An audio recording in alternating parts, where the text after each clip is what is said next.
যেই দিন এলান হবে জমিনের মধ্যে আমিরুল মুজাহিদিন বর্তমান পীর সাহেব হুজুর এমন একটা দিন চলে আসবে শেখ চরমনায় জমিনে নাই। এমন একটা দিন জমিনে আসবে আল্লামা মামুনুল হক জমিনে থাকতে পারবেন না। এমন একটা দিন এই জমিনের মধ্যে আসবে ওয়াকাটার মাওলানা হাফিজুর রহমান সিদ্দিক জমিন থেকে বিদায় হয়ে যাবে।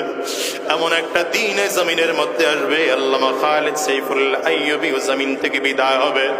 এমন একটা দিন আসবে আমি আজাদির মরণের খবরটাও পাইকে এলান করে দেওয়া হবে। বাংলাদেশের সিচুয়েশনের দিকে তাকাও। একটা সময় এমন ছিল হাফিজ হুজুর রহমাতুল্লাহি আলাইহি এদেশের মানুষকে দ্বীনের কথাগুলো বলে বলে শোনাইতেন। এমন একটা সময় ছিল সদর সাহেব হুজুর রহমাতুল্লাহি আলাইহি এদেশের মানুষকে দ্বীনের কথাগুলো বলে বলে শোনাইতেন।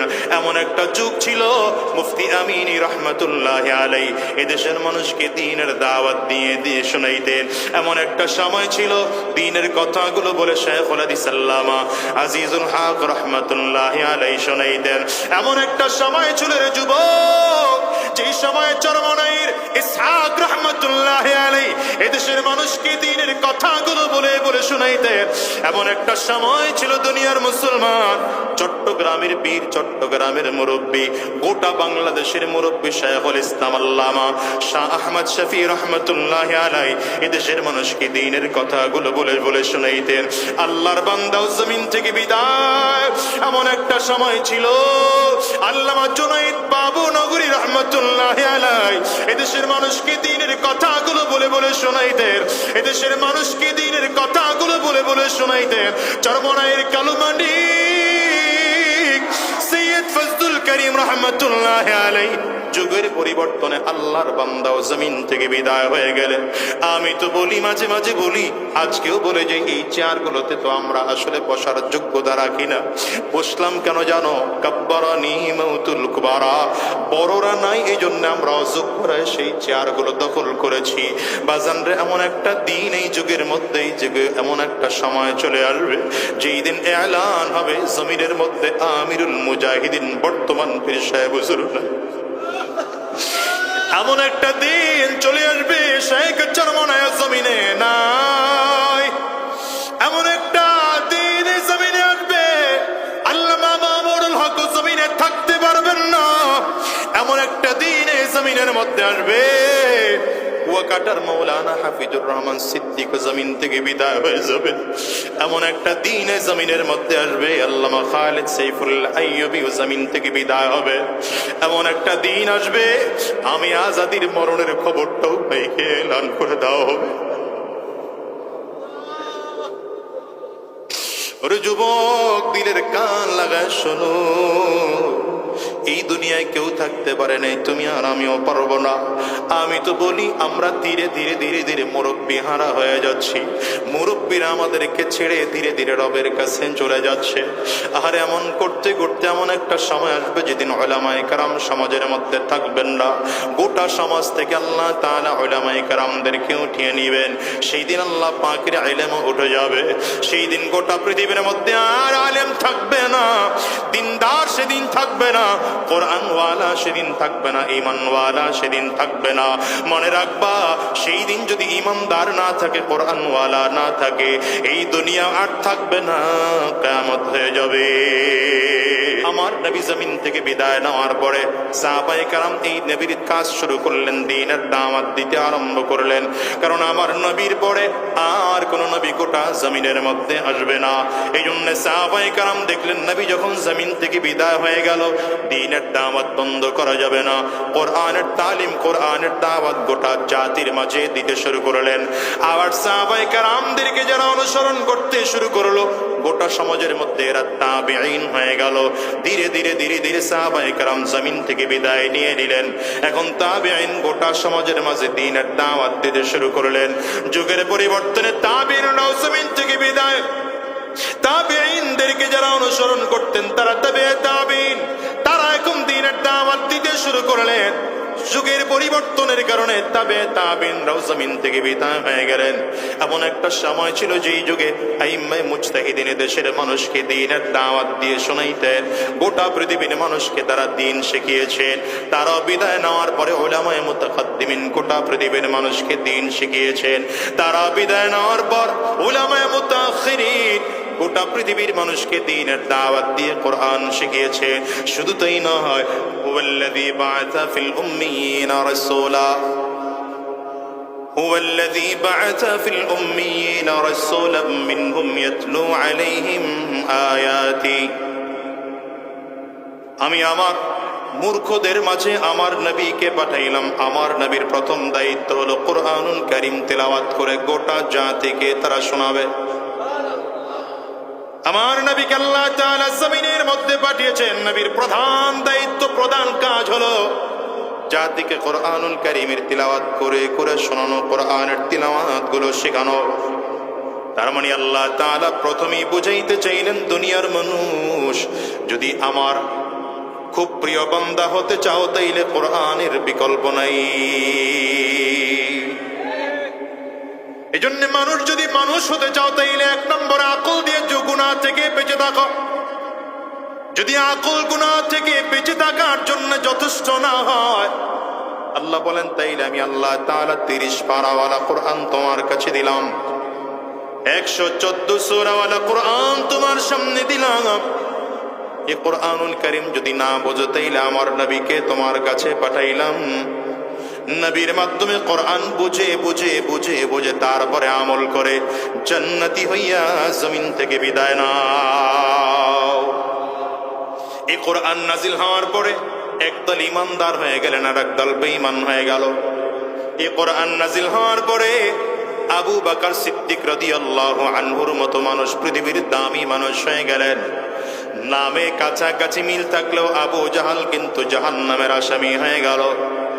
আবার দ্বিতীয় দিকে ভালো করে তাকাও, আবু জাহালের নামও কিন্তু আমর। নবীজির দ্বিতীয় নম্বর খলিফা আমর ইবনুল খাত্তাব রাদিয়াল্লাহু আনহুর নামও কিন্তু আমর। দুইজনের নাম আমর। একজন জান্নাতের মেহমান হয়ে গেলেন কোরআন ধরার কারণে, আরেকজন কোরআন ও নবীর বিরোধিতা করার কারণে জাহান্নামের আসামি হয়ে জমিন থেকে বিদায় হয়। ঠিক না? এই আমর রাদিয়াল্লাহু আনহু কি জানো? দুনিয়ার মানুষ, হযরত ওমর রওনা করেছেন নবীজির মাথা আনার জন্য তরবারি, উলঙ্গ তরবারি লইয়া রাহমাতুল লিল আলামিনের দরবারে রওনা করে প্রতিমধ্যেই জানতে পারে বোন আর বোন জামাই কালিমা পড়ে মুসলমান হয়ে গেল। বাড়িতে রওনা করলেন, দরজার উপরে লাথি মেরে দরজা ভেঙে ঘরের মধ্যে ঢুকে তাকিয়ে দেখলেন বোন আর বোন জামাই কোরআন পড়ে। বোন আর বোন জামাইকে মারতে শুরু করলেন তার বাড়ির বাট দিয়া। বোন সামনে এসে দাঁড়িয়েছেন, ভাইরে আমারে মারে মেরে মেরে জমিন থেকে বিদায় করে দাও। আমার আল্লাহকে রব বলে মেনেছি, নবীকে নবী বলে মেনেছি, জীবন চলে যাবে ঈমান ছাড়তে রাজি না। হযরত ওমর রাগের কারণে থাপ্পড় মারলেন বোনের গালে, ঠোঁট ফেটে রক্ত পড়তে শুরু করলো।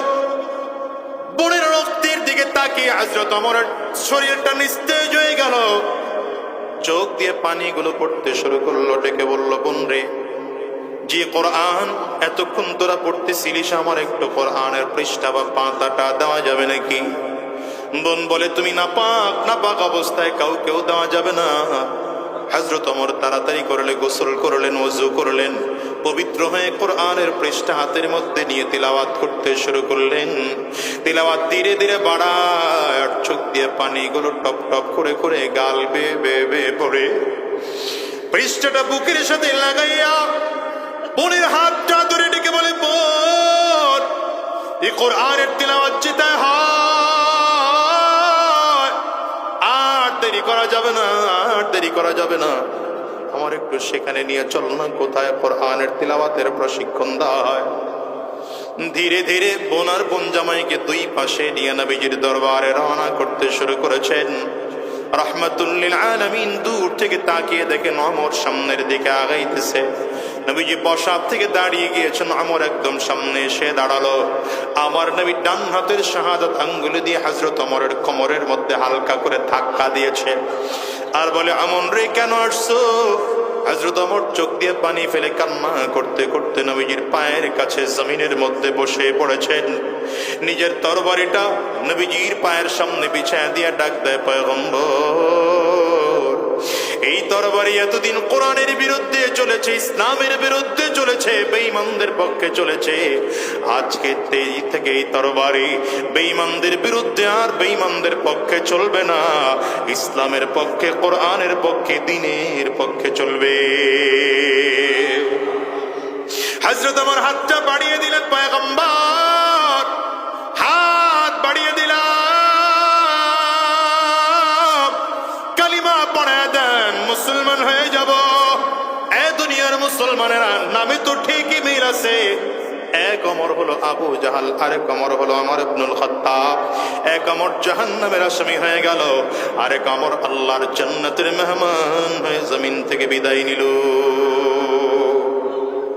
কি বোঝা গেল দুনিয়ার মুসলমানেরা? শোনো, কোরআনুল কারীম যখন নাজিল হয়ে গেল, আমার নবী যখন নবুয়ত প্রাপ্ত হয়ে গোটা মানুষদেরকে দ্বীনের দাওয়াত দিতে শুরু করলেন, মানুষদের মধ্যে দুইটা দল হয়ে গেল। একদল নবীকে মানতে শুরু করলেন, আর একদল বিরোধিতা করতে শুরু করেছেন। যারা মেনেছেন তারা কামিয়াব, তারা জান্নাতি হয়ে গেলেন।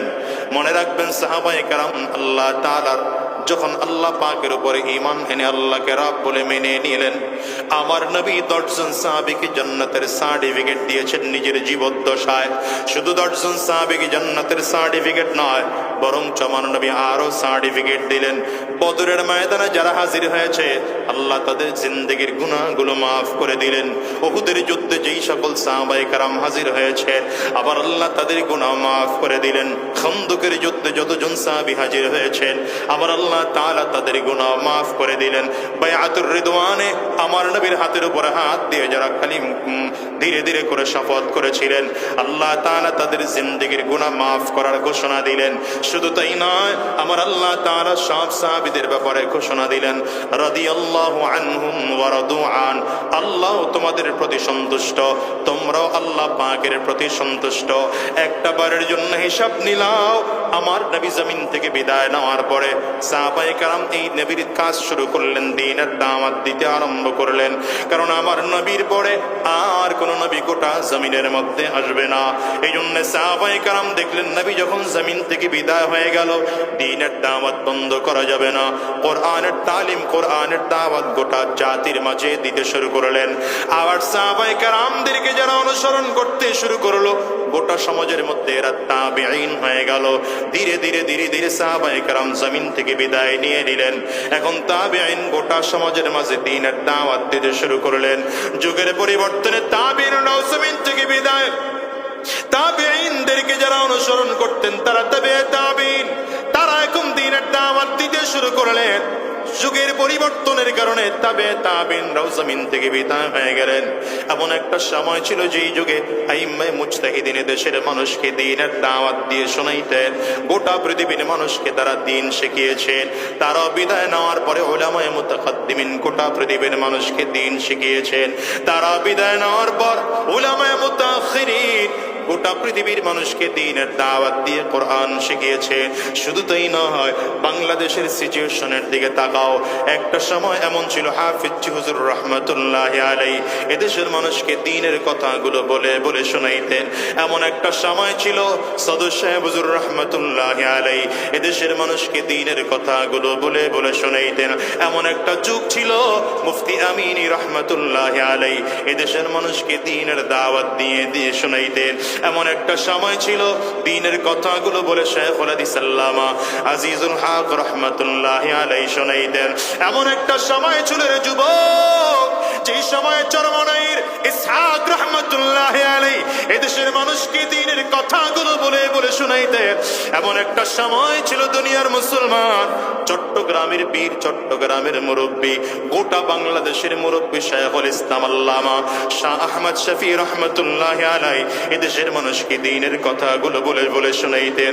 আল্লাহর বান্দাও জমিন থেকে বিদায়, এমন একটা সময় ছিল, আল্লামা জুনাইদ বাবু নগরী রহমতুল্লাহি আলাইহি এদেশের মানুষকে দ্বীনের কথাগুলো বলে বলে শোনাইতেন, এদেশের মানুষকে দ্বীনের কথাগুলো বলে বলে শোনাইতেন। চরমনাইয়ের কালুমানি সৈয়দ ফজলুল করিম রহমতুল্লাহি আলাইহি যুগের পরিবর্তনে আল্লাহর বান্দা ও জমিন থেকে বিদায় হয়ে গেলেন। আমি তো বলি, মাঝে মাঝে বলি, আজকেও বলে যে এই চেয়ারগুলোতে তো আমরা আসলে বসার যোগ্যতা রাখি না। বসলাম কেন জানো? কাব্বারানি মাউতুল কুবারা, বড়রা নাই এই জন্য আমরা অযোগ্যরা সেই চেয়ারগুলো দখল করেছি। বাজানরে, এমন একটা দিন এই যুগের মধ্যে, এই যুগে এমন একটা সময় চলে আসবে যেই দিন এলান হবে জমিনের মধ্যে আমিরুল মুজাহিদিন বর্তমান পীর সাহেব হুজুর না। এমন একটা দিন চলে আসবে শেখ চরমনায় জমিনে নাই। এমন একটা দিন এই জমিনে আসবে আল্লামা মামুনুল হক জমিনে থাকতে পারবেন না। এমন একটা দিন এই জমিনের মধ্যে আসবে ওয়াকাটার মৌলানা হাফিজুর রহমান সিদ্দিক জমিন থেকে বিদায় হয়ে যাবে। এমন একটা দিন এই জমিনের মধ্যে আসবে আল্লামা খালিদ সাইফুল্লাহ আইয়ুবী জমিন থেকে বিদায় হবে। এমন একটা দিন আসবে আমি আজাদির মরণের খবরটাও ভাইকে এলান করে দেওয়া হবে। ওরে যুবক, দিলের কান লাগায় শোনো, এই দুনিয়ায় কেউ থাকতে পারে নাই, তুমি আর আমিও পারবো না। আমি তো বলি আমরা ধীরে ধীরে ধীরে ধীরে মুরব্বী হারা হয়ে যাচ্ছি। মুরব্বীরা আমাদেরকে ছেড়ে ধীরে ধীরে রবের কাছে চলে যাচ্ছে। আর এমন করতে করতে এমন একটা সময় আসবে যেদিন উলামায়ে কেরাম সমাজের মধ্যে থাকবেন না। গোটা সমাজ থেকে আল্লাহ তাআলা উলামায়ে কেরামদেরকে উঠিয়ে নিবেন। সেই দিন আল্লাহ পাকের ইলম উঠে যাবে। সেই দিন গোটা পৃথিবীর মধ্যে আর আলেম থাকবে না, দিনদার সেদিন থাকবে না, কোরআনওয়ালা সেদিন থাকবে না, ঈমানওয়ালা সেদিন থাকবে না। মনে রাখবা, সেই দিন যদি ঈমানদার না থাকে, কোরআনওয়ালা না থাকে, এই দুনিয়া আর থাকবে না, কিয়ামত হয়ে যাবে। এই জন্য সাবধান করে বলি বাজার, দুনিয়ার তালে তো ডুবে আছো, মনে করতে পারো দুনিয়াটা অনেক বড়, 70 বছরের হায়াত, 60-80 বছরের হায়াত না রে বাজার না। এই বিশাল লম্বা হায়াতটাকে কিয়ামতের ময়দানে খুব ছোট মনে হবে। এই লম্বা হায়াত নয়, বরঞ্চ দুনিয়ার দিকে তাকাও। দুনিয়াটা তোমার আমার জন্য আপন নয়। এই দুনিয়া তোমার আমার পর। দুনিয়ার জন্য যত চেষ্টা করে, ফিকির করে, মেহনত করি, এই দুনিয়া তোমাকে আমাকে দুনিয়ায় থাকতে দেয় না, বরঞ্চ দুনিয়াটা তোমাকে আমাকে গরিব বানায় জমিন থেকে পাঠাইয়া দেয়। দুনিয়ায় কত টাকাওয়ালা, কত পয়সাওয়ালা, কত টাকা অর্থ সম্পদের মালিক আজকে রাস্তার পাশে ঘুমায়, 3টা টুকরা কাপড়ের প্যাকেট বানাইয়া মাত্র 3.5 হাত পাটির মধ্যে তারা শোয়া রাখছে। বাজার এমন আছে না নাই? চিৎকার করে জোরে জোরে বলো। আমি তো বলি, যেই টাকা, যেই বাড়ি গাড়ির জন্য এত মেহনত করলা, ফিকির করলা, দেখো তো তাকাইয়া আমার দেশের মানুষগুলো যারা বাড়ি করে, বাড়ি করার আগে কোন ইঞ্জিনিয়ারকে দিয়ে এটার প্ল্যানিং করাইলে ভালো হবে, খুঁজে খুঁজে সেই ইঞ্জিনিয়ারকে দিয়ে প্ল্যানিং করায়। কোন কোম্পানির রড কিনলে বাড়িটা ভালো হবে, খুঁজে সেই কোম্পানির থেকে রড কিনলা। খুঁজে খুঁজে কোন কোম্পানির সিমেন্ট কিনলে ভালো হবে, খুঁজে খুঁজে সেই কোম্পানির থেকে সিমেন্ট কিনলা। কোন মিস্ত্রিকে দিয়া কাজ করাইলে বিল্ডিংটা ভালো হবে, খুঁজে খুঁজে সেই মিস্ত্রিকে দিয়া কাজ করাইলা। কিন্তু একটা বারের জন্যও কি ফিকির করেছো রে যুবক? এই বাড়িটা কার জন্য তুমি করো? তুমি যেই নিজে বাড়িটা করতেছো, 5 বছর 10 বছর সময় লাগাইয়া বাড়িটা তৈরি করলা, এই বাড়িটা তুমি থাকতে পারলা না, বাড়ির থেকে বিদায় হয়ে গেল।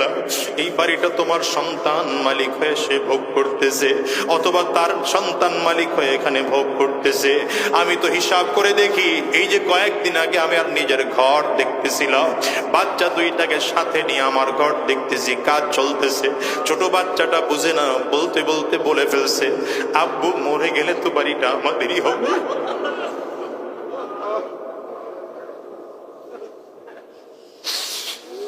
তো চিন্তা করলাম, বাচ্চা মানুষ কিন্তু কথা তো ঠিকই বলেছে, আসলেও তো আমি দুনিয়ায় থাকতে পারবো না। এই বাড়ি ছেড়ে চলে যেতে হবে, গাড়ি ছেড়ে চলে যেতে হবে, সম্মান ছেড়ে চলে যেতে হবে। এ বাজান রে, দেখো না দুনিয়ায় কত মানুষ জমিন থেকে বিদায় হয়, কত মানুষ ট্রাকের নিচে পড়ে মারা যায়, কত মানুষ ট্রাকের চাপায় পড়ে মারা যায়, কত মানুষ মোটর সাইকেলে অ্যাক্সিডেন্ট করে মারা যায়, কত মানুষ নদীর মধ্যে ডুবে জমিন থেকে বিদায় হয়, কত মানুষ হার্ট অ্যাটাক করে মারা যায়, কত মানুষ কত সমস্যায় হয়ে, কত মানুষ কত অসুবিধায় হয়ে মারা যায়। একটা বারের জন্য খেয়াল করে চলে যুবক, যেই দুনিয়ার জন্য এত ফিকির, এত চেষ্টা, এত মেহনত, ওই দুনিয়া তোমার আপন নয়, দুনিয়া তোমার পর। এই দুনিয়ার পিছনে পাগল হয়ে কোনো লাভ নাই। আমি তো খেয়াল করে দেখো, ভালো করে খেয়াল করে দেখো, এই দুনিয়ার টাকাওয়ালা, ক্ষমতাওয়ালা, সম্মানওয়ালা সব পড়ে থাকবে, মাত্র 3টা কাপড়ের প্যাকেট হয়ে জমিন থেকে বিদায় হওয়া লাগবে। বাজানরে তাকায় দেখো না দুনিয়ার যতগুলো মানুষ আছে, আজকের এই ময়দানেও যারা হাজির, সব কবরের যাত্রী।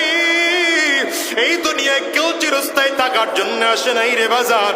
কারণ এই দুনিয়ার থেকে কত মানুষ সন্তানকে হারিয়ে ফেলেছে, কত মানুষ তার মাকে হারিয়ে ফেলেছে, কত মানুষ তার বাবাকেও হারিয়ে ফেলেছে, কত মানুষ তার বিবিকে হারিয়ে ফেলেছে। পর্দার আড়ালে মা বোনদের দিকে তাকাও, দেখো মা বোনরা কতজন তার স্বামীকে হারিয়ে ফেলেছে। বাজান রে, এই মস্তিষ্কটার মধ্যে এমন কোন মানুষ আছেন নাকি নিজের সন্তান আপনার জীবিত অবস্থায় মারা গেছে? সন্তান যদি হারিয়ে থাকেন, একটু হাতটা উঁচা করে দেখান, আমি দেখি তো কে কে তার সন্তানকে হারাইছে। এই বাজান রে, এই মানুষগুলোর দিকে একটু তাকাও, এই মানুষগুলো তাদের সন্তানকে হারিয়েছে। এতগুলো মানুষ হাত তুলেছে, এদের কারো সন্তান জমিন থেকে বিদায় হয়ে গেছে। এবার একটু হাত তুলেন তো দেখি, কার মা নাই, মাকে হারিয়েছে? কার বাবা নাই, বাবাকে হারিয়েছো? বাজান হাতটা তুলে একটু দেখাও,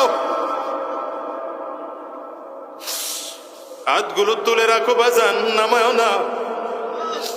আমার যুবকেরা তাকায় দেখো, মা হারা মানুষদের চোখের পানি কেমন হয়, বাবা হারা মানুষদের চোখের পানি কেমন হয়, আরে সন্তান হারা মানুষদের চোখের পানি কেমন হয়। যুবক, এই মানুষগুলোর চেহারার দিকে একটু তাকিয়ে তাকিয়ে দেখো, মানুষগুলো চোখের পানি ফেলে হাত তুলেছে। এদের কারো ঘরে মা নাই, কারো ঘরে বাবা নাই, কারো সন্তান বিদায়। ও যুবক রে, হিসাব মিলাও, এমন একটা দিন আসবে যেদিন তোমাকে আমাকেও জমিন থেকে বিদায় হওয়া লাগবে। আজরাইল তোমার আমার সামনে এসে দাঁড়ায় যাবে। হিসাব করে দেখো, ওই কবরে তোমাকে আমাকেও যেতে হবে। সাবধান, ওই কবর বড় ভয়ঙ্কর। কবর কিন্তু বারবার করে বলে, আনা বাইতুল জুলমা, আনা বাইতুল ওয়াহদা, আনা বাইতুত তুরাব। কবর বলে, আমি বড় একাকীর ঘর, আমি বড় অন্ধকার ঘর, আমার কাছে সাথী নাই, বাতি নাই, দুনিয়ার কোনো কিছুই নাই, আমি শুধু চিনি আমল। ভালো আমল করে যদি কবরে বলে ভালো আচরণ করব, আর যদি ভালো আমল করে আসতে না পারো, কবর বলে আমার ডানেও মাটি, বামেও মাটি, সামনেও মাটি, পেছনেও মাটি। আমি দুই দিক থেকে কবরের মাটিগুলো একত্রিত হইয়া গুনাহগারের লাশটাকে এত জোরে চাপ মারবো, এক বছরের হাড্ডি কিন্তু আরেকটা পাশরায় নিয়ে পৌঁছাইয়ে দেব। এই বাজান, গুনাহগার যখন কিয়ামতের ময়দানে দাঁড়াবে, গুনাহগার তাকিয়ে দেখবে সূর্য মাথার মুঠো মাথা উপরে দেখা যায়, মাথার মগজগুলো সূর্যের তাপে টকবক করে করে ফুটতেছে এমন মনে হয়। আহারে জমিনটা তামার। মানুষ তাকিয়ে দেখবে জাহান্নামের আগুন। ডান দিক থেকে করিম করিম আওয়াজ দিয়ে সামনের দিকে আগায়, বাম দিক থেকে আগায়, সামনের দিকে আগায়, পেছন দিক থেকে আগায়। মানুষগুলো পাগল পারা হয়ে যাবে। আর ওদিকে জাহান্নাম চিৎকার করে করে ডাক দেয়, হাল মিন মাজিদ, আমারে আরো দাও, আরো দাও, আরো দাও। মানুষগুলো পাগল পারা হয়ে যাবে। কোথায় গেলে একটু মুক্তি পাওয়া যাবে মানুষ জানে না। কারো হাঁটু পর্যন্ত ঘাম থাকবে, কারো টাকনো পর্যন্ত ঘাম থাকবে, কারো কোমর পর্যন্ত ঘাম, কারো টাকনো হাত পর্যন্ত ঘাম, কারো কাঁধ পর্যন্ত ঘাম, কারো কেউ ঘামের সাগরের মধ্যে হাবুডুবু খাইতে থাকবে। ও বাজান, অবস্থাটা তো ভয়ঙ্কর। সন্তান বাবা মাকে চিনবে না, বাবা মা তার সন্তানকে চিনবে না, বন্ধু তার বন্ধুকে চিনবে না, ভাই তার ভাইকে চিনবে না, স্ত্রী তার স্বামীকে চিনবে না, স্বামী তার স্ত্রীকে চিনবে না। হিসাব মিলায় দেখো ওই কবরে আপন একমাত্র কে? চিল্লায় জোরে কর। আরে হাসরের ময়দানে আপন কে? ওই মাওলার পাগল যদি ওই বিদায় না যায়, তাইলে দুনিয়াতেও শান্তি নাই, কবরেও শান্তি নাই। এই জন্য বলে যাই বাজান, গুনাহ ছেড়ে দাও, হারাম রাস্তা ছেড়ে দাও। যদিও তোমার আমার মধ্যে আল্লাহ তাআলা গুনাহের সাত গুনাহের মজা দিয়ে সৃষ্টি করেছেন, কিন্তু আজকের ময়দান থেকে ওয়াদা করে বিদায় হও, আমরা হারাম রাস্তায় কদম বাড়াবো না, শয়তানি রাস্তায় কদম বাড়াবো না।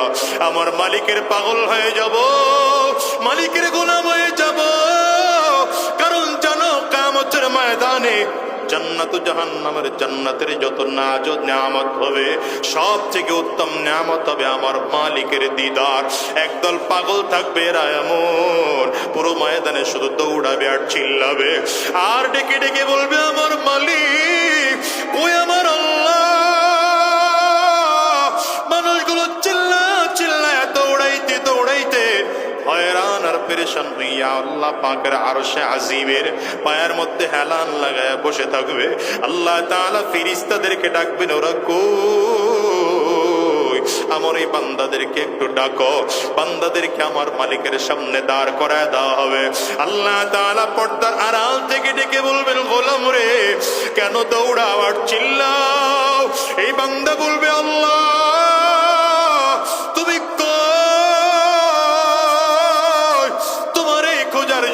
তোমারে না পাওয়ার জন্য ফজরের নামাজের আজান শুনে ঘরে থাকতে পারি নাই, মসজিদে গেলাম না মালিক তোমারে পাইলাম না।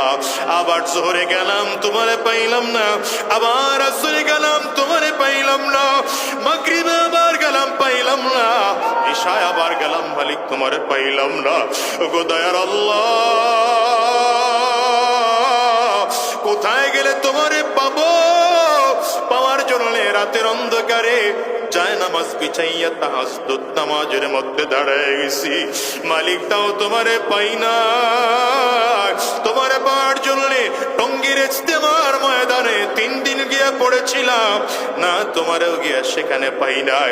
আল্লাহ উজানির দরবারে গিয়ে পড়েছিলাম, সেখানেও গিয়া পাই নাই। চরমনার আল্লাহর কুতুবের দরবারেও 3 দিন গিয়ে পড়েছিলাম, আল্লাহ সেখানেও গিয়ে তোমারে পাই না। মালিক তুমি কই? কিয়ামতের ময়দানেও তোমাকে দেখতে পাবো না। আল্লাহ তাআলা ফেরেশতাদেরকে ডাক দিবেন, ফেরেশতারা তাড়াতাড়ি কর, আমি আমার এই বান্দাদেরকে অনেক ঘোরাইলাম আর ওদেরকে ঘোরাবো না, ঘোরাবো না। আমি আল্লাহ পাকের নূরের পর্দাগুলো সরায় দাও। আল্লাহ পাকের নূরের পর্দাগুলো যখন সরায় দিবে, বান্দা সরাসরি আমার মালিকের দিদার পাবে। আমার মালিক এত সুন্দর, আরে আমার মালিক এত সুন্দর। বান্দা যখন আমার মালিকের দিকে তাকাবে, এক নজরে 70,000 বছর চলে যাবে, বান্দা একটা চোখের পলক পর্যন্ত ফেলবে না। হুরুল মাজিদ নে নিয়ামত হায়ে তু সবসে বেহতর, হুরুল মাজিদ নে নিয়ামত হায়ে তু সবসে বেহতর নিয়ামতে দিদার তু। আরে কবি বলে জান্নাতের মধ্যে যত নাজ ও নিয়ামত আছে, সব থেকে উত্তম নিয়ামত হলো আমার মালিকের দিদার। ওই মালিকরে কি দেখতে চাও রে যুবক? কারা কারা দেখতে চাও? কারা কারা দেখতে চাও? তাইলে চিল্লায়া মালিকের জোরে ডাক দাও, আল্লাহ। আওয়াজ দিয়া গলা ফাটাইয়া ডাকো না, আল্লাহ। চোখের পানি ফালাইয়া আমার মালিকের ডাকো, আওয়াজ দিয়ে জোরে সরে আমার মালিকের ডাক দাও না। গো দয়ার আল্লাহ,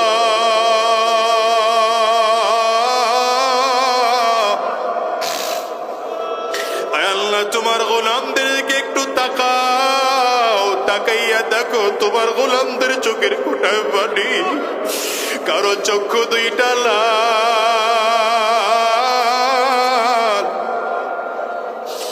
আল্লাহ আমরা গুনাহ করে করে ফেলেছি, অন্যায় করে ফেলেছি, পাপ করে ফেলেছি। ওয়াদা করলাম 2 হাত উঁচা করে আর গুনাহ করব না, আর হারাম রাস্তায় কদম বাড়াবো না, আর 1 ওয়াক্ত নামাজ ছাড়বো না, আর শয়তানি রাস্তায় চলবো না। আল্লাহ, আল্লাহ তোমার গোলামদের দিকে কুদরতি নজর দিয়া তাকাও। আয় আল্লাহ তুমি তাকাও। আয় আল্লাহ, সবাই মিলে ওয়াদা করলাম, আল্লাহ তুমি আমাদেরকে কবুল করে নাও, কবুল করে নাও। চিল্লায় বলো আমিন। আওয়াজ দিয়ে আরো জোরে বলো আল্লাহুম্মা আমিন। মাওলার ইশকে জালে আগো, মাওলার ইশকে জালে আগো, নেভাইলে যে নিভে না, জলে পুরে ছাই হইল এই যে পাগলের সিনা, জলে পুরে ছাই হইল এই যে পাগলের সিনা। ধরা দিয়ে ডাল ধরা,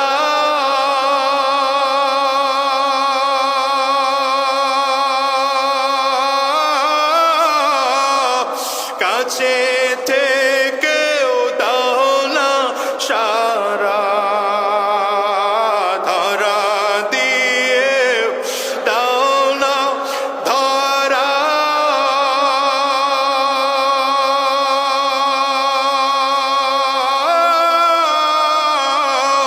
কাছে থেকেও দাও না সারা।